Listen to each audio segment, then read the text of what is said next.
Ngayong araw guys, naisipan natin na baklasin tong badya kahit wala namang sira. Talaga naman, ang kasama natin dito si Kuya Christian.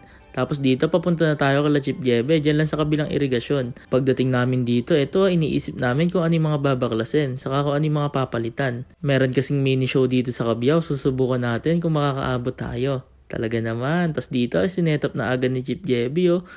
Baka Chip Jebe yan. Tapos andito rin nga pala export ni Chip Jebe, no? Yung mga two-stroke lover dyan, alam nyo na yan, talaga naman. Tapos dito nilabas na yung tools kasi magbabaklasan na. Tamang baklas lang kahit walang sira. Dito una nang tinanggal yung gear pedal, no? Talaga naman, tamang pihit lang. Tapos dito naman sa kabila, tinanggal na rin yung kick pedal, no? Tamang pihit lang dyan si Chip Jebe. Tapos tinanggal na rin yung pipe. Kailangan kasi tanggalin yan guys kasi may kukunin tayong parts sa makina. Tapos dito tinanggal na agad yung pipe, oh. Talaga naman, madali lang talaga gumawa ng problema yan, no? Buong buo, sinisira. Tapos dito, tinanggal na yung crankcase. Tinanggal na yung mga bolts. Tapos dito, no? Tumagas agad yung langis. Kaka-change oil lang natin. Iba na agad yung kulay. Wow! Wow na wow! Tapos dito, tinanggal na ni Chip Jebe crankcase. No? Talaga naman. Buti na lang, walang naiwang tornilyo sa loob. Kung hindi, panghihinaan ako ng loob. Tapos dito, makikita nyo, pinapatulo na. Tapos makikita nyo yung laman loob, oh. Sariwang sariwa. Parang tilapia. Tapos dito, tinanggal na sa kabila naman. Sa may magneto, na tamang tanggal lang ng crankcase, guys. Kaso ayaw matanggal, kaya ginamitan ng pamukpok. Baka Chip Jebe yan. Tayan, tamang pukpok lang. Buti na lang, di nabasag yung crankshell. Kung nabasag yun, tapos na agad ang palaro. Tapos dito, tinanggal yung crankcase sa gawing magneto. Kakakabit lang namin ito nung nakaraan kung mapapanood nyo sa huli kong video. Di rin talaga ako mapakali, no? Talaga naman. Tapos dito, tinanggal yung mga maiiwan.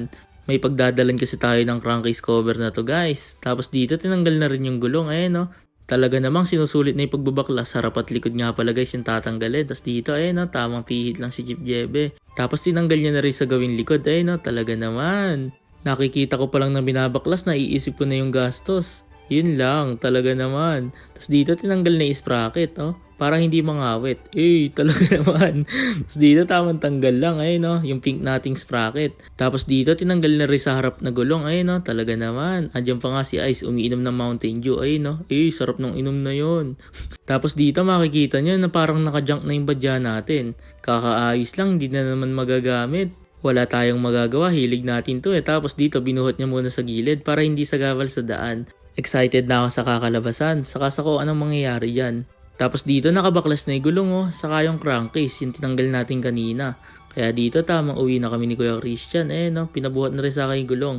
Tapos kinabukasan, ito na yung mga parts ng badya, yung tinanggal natin sa badya natin. Tapos dito, nilagay ko na yung crankcase dito sa box para magkakasama sila.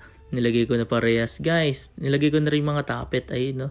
Tapos dito sinakyan natin yung kolong ni Kuya Christian. Dito natin kinarga yung rim set saka yung crankcase. Nilagyan nga pala natin ng basahan kasi baka magasgas Tapos dito tamang biyahe na tayo. Sobrang aga kong nagising dito kasi excited din ako Talaga naman. Tapos pumunta tayo dito sa power drive. Kasi papabaklas natin yung rim set natin. Ayan si Tito Upeng, yung magaling kong tito. Magaling sa pagtatorno. Saka sa pagtatanggal ng gulong, talaga naman. Baka Tito Uping yan, makikita nyo naman nilalagyan ng sapen para hindi magasgas yung rim. Swerte ko rin talaga sa mga tito ko may mga ganito akong tito. Talaga naman. Tapos dito makikita nyo, ingat na ingat talaga walang kagasgas-gasgas. Tapos ito naman yung pinsan kong si Kuya Ronron, tamang tanggal na siya dyan guys. Tinulungan niya na si Tito Uping. Habang binabaklas ni Tito Uping yung isang gulong, naman si Kuya Ronron, tinatanggal na yung rayos. Tapos may badya pa dito, talaga naman. Tapos napansin ko yung RX-10 na to, gandang-ganda ako guys. Si Kuya Unyo nga pala ng St. Joseph ang may-ari nito, talaga naman. Tapos dito natanggal na yung gulong, kaya tamang tanggal na ng rayos. Ayan si Kuya Ronron, nilagyan pan sa pen para di magasgas.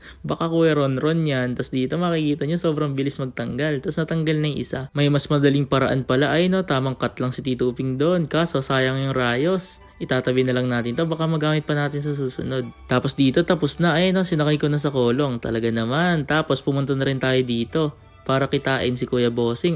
Sakay ng Honda Civic na pula. Angas niyan. Kailan kaya ako magkakaganyan? Tapos dito mababa na si Kuya Bossing, tinignan niya na. Paparipin kasi natin yan guys. Talaga naman.